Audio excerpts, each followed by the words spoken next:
குழலொலி ஆழொலி கூத்தொலி ஏத்தொலி எங்கும் குழாம் பெருகே.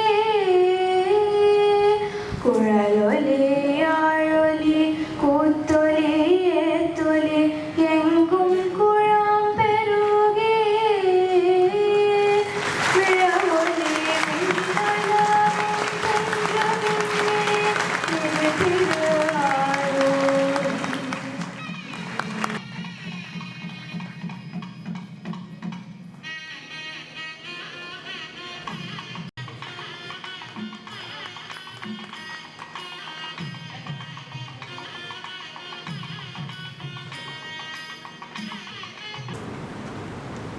அரங்கில் அமர்ந்திருக்கும் அனைவருக்கும் என்னுடைய மனமார்ந்த வணக்கங்கள்.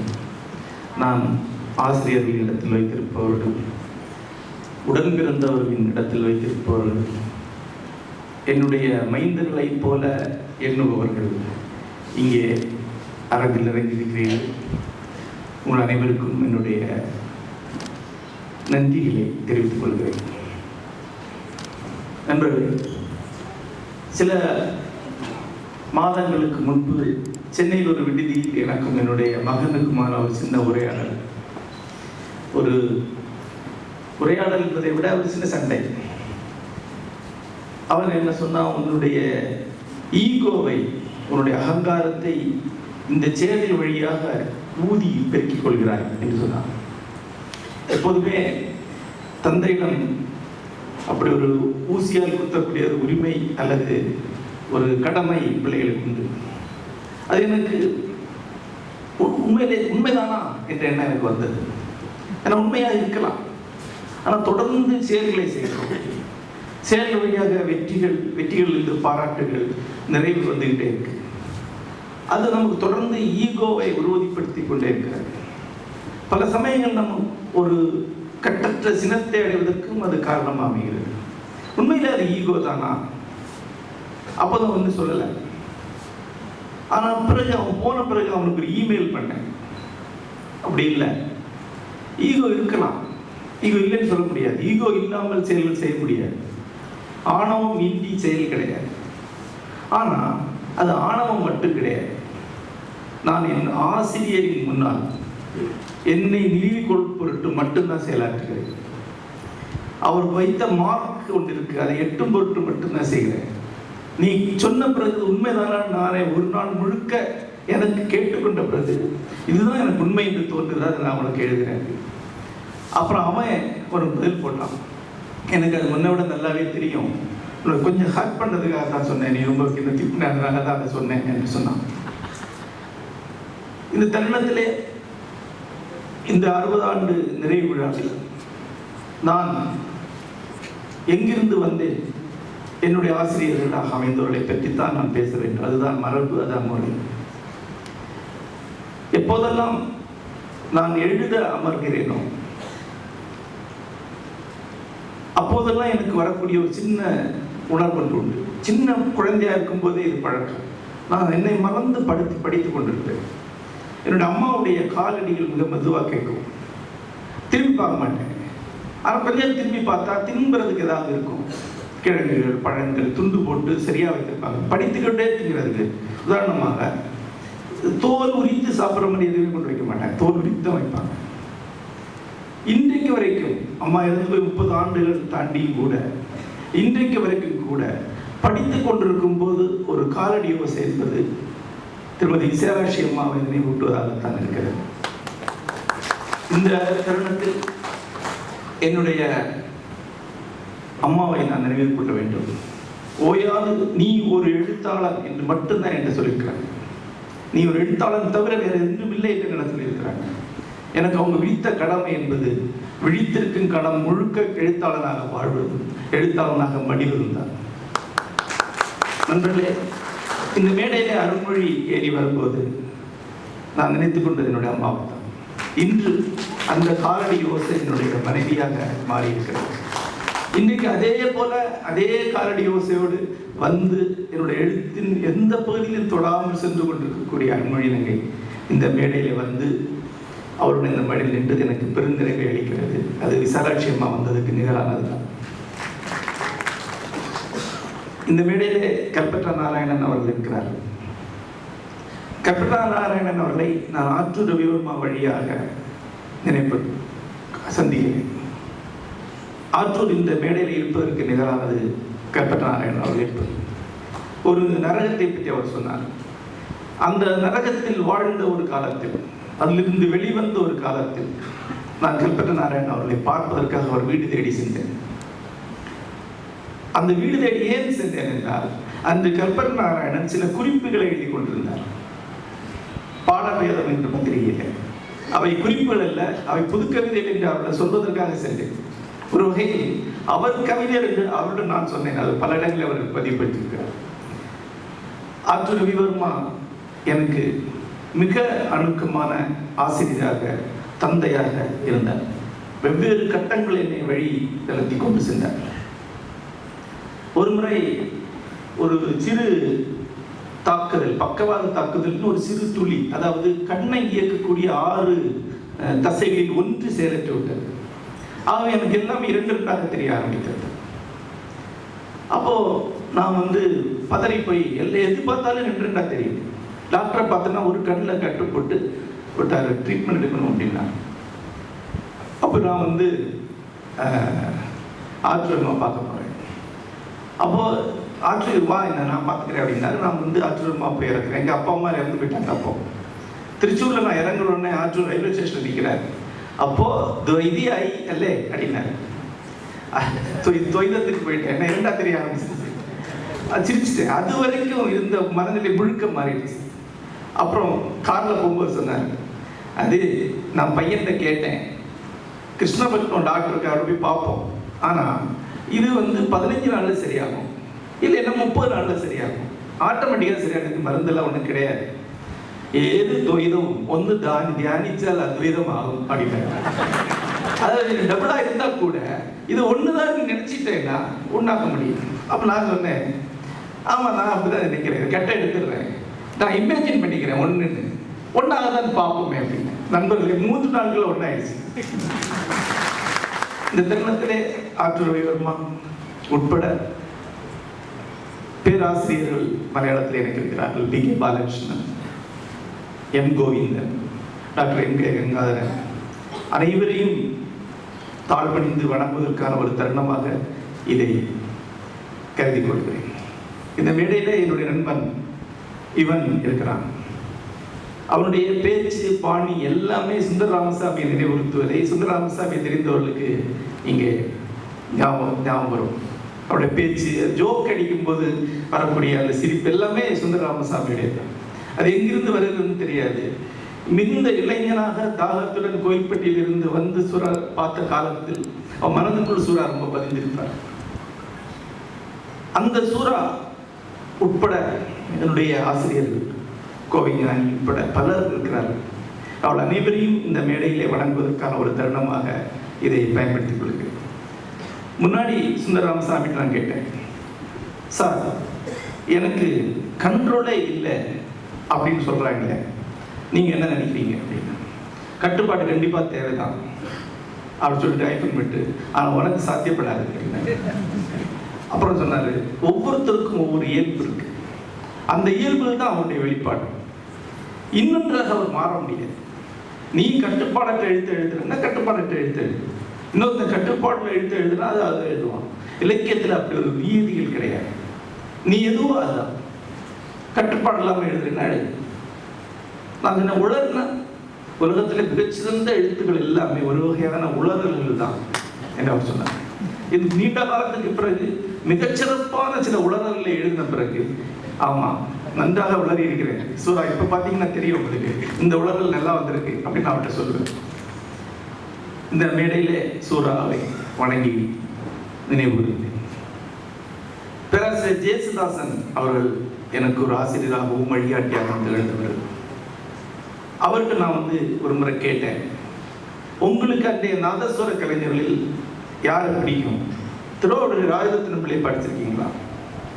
அப்போ அவர் சொன்னார், திருவாவூர் ராஜரத்தினம் பிள்ளை அசுரன், அரக்கன், அவனுடையது ஜூன் மாசத்து குற்றாலம் மாதிரியான வாசிப்பு. ஆனா எனக்கு பிடிக்கல. எனக்கு பிடிச்சது திருவெண்காடு சுப்பிரமணியம் தான். அவர் நாதஸ்வரத்தை புல்லாங்குழல் சுத்திக்கு வாசிப்பார். அவருக்கு எது முடியுமோ அந்த எல்லையை தாண்ட மாட்டார். எனக்கு என்னமோ நான் ஒரு சின்ன மனிதனாக சிறியவனாக இருந்து கேட்கறதுக்கான சங்கீதம்னு அதை தான் தோணுது. ராஜரத்னம் பிள்ளையுடைய சங்கீதத்தை விட எனக்கு பிடித்தமானது தான். ஆனா எந்த மேடையிலுமே ராஜரத்னம் பிள்ளை தான் பெரிய கலைஞர்னு சொல்லவும் தயங்க மாட்டேன் அப்படின்னாரு.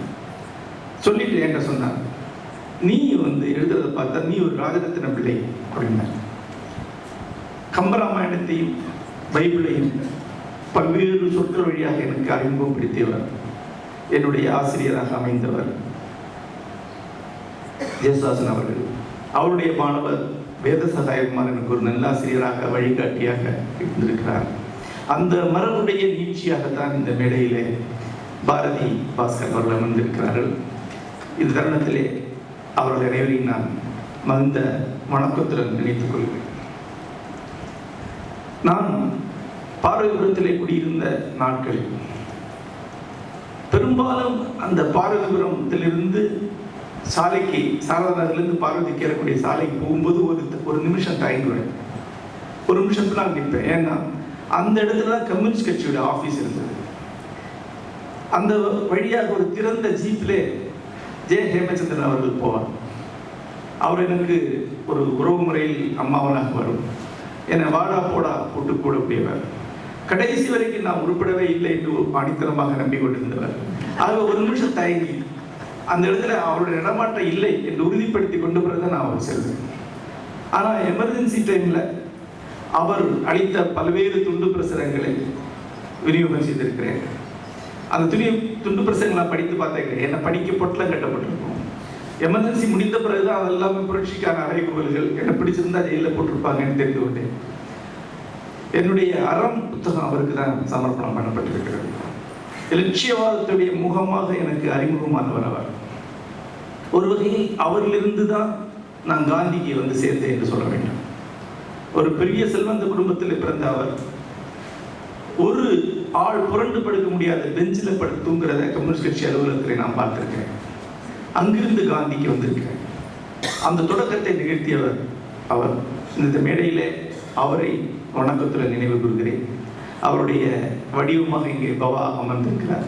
அவரையும் என்னுடைய நண்பரையும் மனமாற தெரிவித்துள்ளேன். இந்த கோவைக்கு நான் சென்று கொண்டிருந்தது கோவை ஞானி அவர்களை பார்ப்பதற்காக. தொடர்ச்சியாக அவர் வழியாக ஒரு அரசியல் விழிப்புணர்வை அடைந்தேன். அவருக்கு எதிரான நிலைப்பாடுகளை நோக்கி செல்லவும் அவர் தான் எனக்கு வழிவகுத்தார். தொடர்ந்து எழுத்தினுடைய சாராம்சமா இருக்கக்கூடிய அற உணர்வை வலியுறுத்துவதாகவும் அவருடைய விளையாடல் அமைந்திருந்தன. அன்று கோவை எனக்கு இவ்வளவு முக்கியமான ஒரு ஊராக ஆகும் என்று நினைக்கவில்லை. இன்று கோவையில் என்னுடைய நண்பர்கள் நிறைந்திருக்கிறார்கள். விஷ்ணுபுரம் அமைப்புடைய மையமே இன்றைக்கு கோவை தான். இங்கே இருக்கக்கூடிய பல நண்பர்கள் கோவையுடைய முகங்கள். கோவையுடைய அமைப்பால் இன்று நான் கௌரவிக்கப்பட்டிருக்கிறேன்.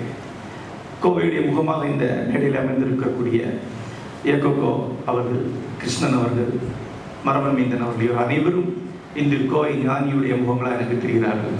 அவர்களுக்கு என்னுடைய வணக்கத்தை, கோவை ஞானி அவர்களுக்கு என்னுடைய வணக்கத்தை தெரிவித்துக் கொள்கிறேன்.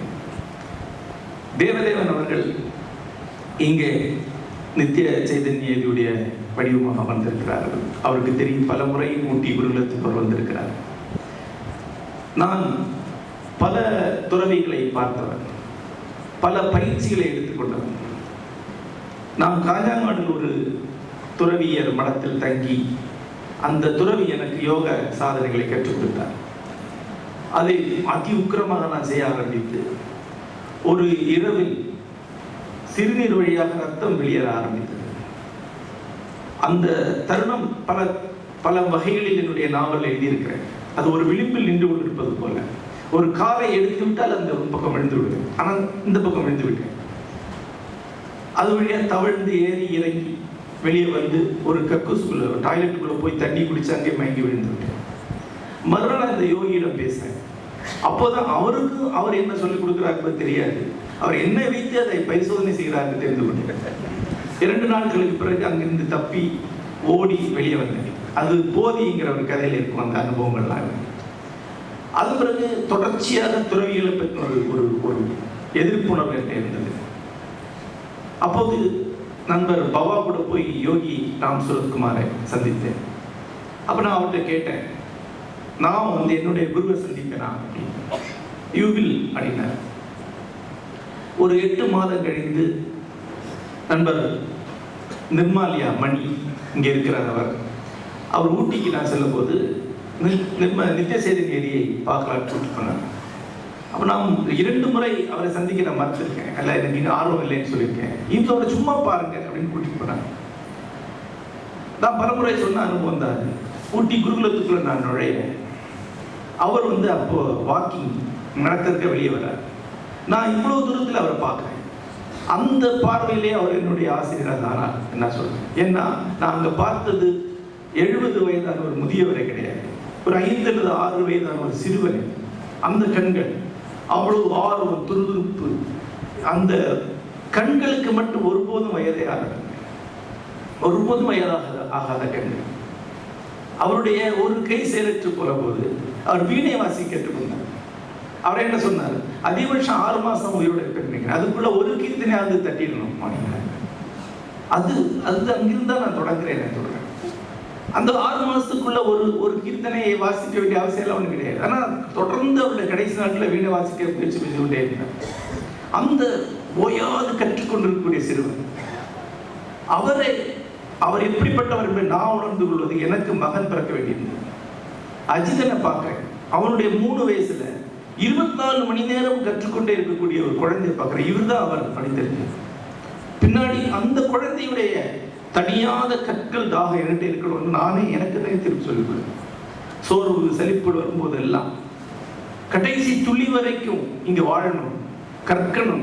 கற்றலின் பேரின்பம் தான் யோகம். இந்த தருணத்தில் இவனைத்தை அளித்த நித்ய சேதனி அவர்களை நினைத்துக் கொள்கிறேன். நித்யா பலமுறை தமிழில் ஒரு இலக்கிய ரீதியான சில மாற்றங்களை உருவாக்க வேண்டும் என்ற எண்ணம் கொண்டிருந்தார். எனக்கு முன்னாடி தமிழில் உள்ள பல எழுத்தாளர்களை கூட்டி சில கருத்தரங்களை வைத்திருக்கிறார், எனக்கு தெரியாது. ஆனால் நான் செல்ல ஆரம்பித்த 3வது சந்திப்பில் என்று சொன்னார், நமக்கு சில விஷயங்களை செய்யணும் தமிழில். என்ன என்று சொன்னார். ஒன்று, எல்லாத்திலும் அரசியல் நோக்கி போகக்கூடிய ஒன்று இருக்கு. அதற்கு அப்பால் அதுக்கு நேர எதிராக இருக்கக்கூடியது வெறும் வடிவம் மட்டுமே சார்ந்த அழகியல் மட்டுமே பேசக்கூடிய தரம். இது அறத்தை விட்டுவிடும், அது அழகை விட்டு. 2க்கு நடுவில் ஒரு கணமும் அறத்தை விடாத அழகொன்று நிகழ விடாது இலக்கியம். அதுதான் செவ்வியல், அதுதான் கிளாசிஸ். எந்த மொழியிலையுமே அடிப்படை ஒழுக்காக கட்டுமானம் இருக்க வேண்டியது கிளாசிசம் தான். ஒரு கிளாசிக்கல் டச், அது ஒரு கிளாசிக்கல் பேஸ் திருப்ப உருவாக்க வேண்டும். நீ இங்க ஆட்களை கூட்டிட்டு வாயின்னு சொன்னார். நான் அவரை சந்தித்து 92 முதல் நான் ஆர்கனைசிங் ஆரம்பிச்சேன். இங்கிருந்து பல நண்பர்களை ஊட்டி கூட்டு போயிருக்கேன், தேவதேவனை கூட்டிட்டு போயிருக்கேன், யுவன் சந்திரசேகரை கூட்டு போயிருக்கேன், பல பேரை கூட்டு போயிருக்கேன். தொடர்ந்து அந்த கூட்டங்கள் வைக்க ஆரம்பிச்சோம். அப்படி பார்த்தா கிட்டத்தட்ட 30 ஆண்டுகளாக இதை செய்து கொண்டிருக்கிறோம். 30 ஆண்டுகளாக தொடர்ந்து இந்த பணி நடந்து கொண்டிருக்கிறது. அண்மையில் இந்த சிமந்தன் புத்தகத்தில் இந்த கட்டுரை இருக்கிறது. அதில் மணி நித்யா எனக்கு கொடுத்த அந்த ஆணையை பற்றி சொல்கிறார். அந்த ஆணையை திரைமண் கொண்டிருக்கிறேன். அந்த ஆணையில் ஒரு பகுதியை வெற்றிகரமாக நிறைவேற்றியிருக்கிறேன் என்று சொல்ல முடியும். திருப்பி இன்று ஊட்டி போனால் சமாதி முன்னால் என்று ஒரு ஐடென்டி சில விஷயங்களை செய்திருக்கிறேன் என்று சொல்லுகிறேன். இன்னும் செல்லக்கூடிய தூரங்கள் அதிகம். அதான் சொன்னேன், கடைசி கணம் வரை, கடைசி பிரக்ஞை இருக்கும் நேரம் வரை ஒரு கணமும் சோர்விலாக செய்யக்கூடிய விஷயங்கள் இருக்கின்றன. எழுத வேண்டிய கனவுகள், செல்ல வேண்டிய பயணங்கள் இருக்கின்றன. அதுக்கு எல்லாவற்றுக்கும் நியதியாக எடுக்க வேண்டிய ஒன்று, ஒரு கணமும் முந்தைய கணத்தை தோளில் ஏற்றிக்கொள்ளாமல் இருப்பது. வெண்முரசு எழுதி முடித்து அந்த கடைசி புல்ஸ்டா போட்டால் சொன்னேன், இது வெண்முரசோட என்னுடைய உறவுடைய கடைசி. இனி இதை யாரு தோற்றினாலும் போற்றா எனக்கு பங்கு கிடையாது. இனி இதை நான் படிக்க போறது கிடையாது. இதை நான் பிரச்சாரம் பண்ண போறது கிடையாது. இம்மீடியட்டா அடுத்த 130 கதைகளுக்கு வந்துட்டேன். வெண்முரசோடு சம்பந்தமே இல்லாதவர்களுக்கு வந்துட்டேன். அந்த கதைகள் முடிந்தோடனே இப்போ தமிழ் விக்கி முழு நேர வேலையாக தான் பண்ணிட்டு இருக்கேன். இது முடிந்தும் செல்ல வேண்டிய பணிகள் இருக்கலாம். ஆகவே ஒவ்வொரு கணமும் கழற்றி விட்டு செல்வதில் தான் உண்மையான விடுதலை இருக்கிறது என்பது எனக்கு தெரிகிறது. இந்த ஆண்டினது 60 சென்ற ஏப்ரலிலிருந்து தொடர்ச்சியாக நண்பர்களுடைய வாழ்த்துக்கள், பாராட்டுகள். இந்த செமந்தகம் என்ற புத்தகத்திலே பார்த்தீங்கன்னா கிட்டத்தட்ட 105 எழுத்தாளர்களுடைய அன்பு, பாராட்டும், ஆய்வுகள் இருக்கின்றன. ஒருவேளை தமிழ் இதற்கு முன்னால் எந்த ஒரு எழுத்தாளருக்கும் கிடைக்காத அளவுக்கு அங்கீகாரமும் நட்பும் இந்த பக்கங்கள் வழியாக கிடைத்திருக்கின்றன. இது அனைத்தையும் இந்த கணத்தில் என்னுடையதல்ல, நான் அல்ல என்று கேட்டுவிட்டு முன்னால் செல்ல விரும்புகிறேன். இக்கணத்திலிருந்து எந்த பாராட்டு எதுவுமே என்னுடையது அல்ல. அப்படி இருந்தால் அது எனது ஆசிரியர்களுக்கு செல்லட்டும் என்று சொல்லி உங்கள் அனைவருக்கும் நான் கரை வணங்கி விடைபெறுகிறேன்.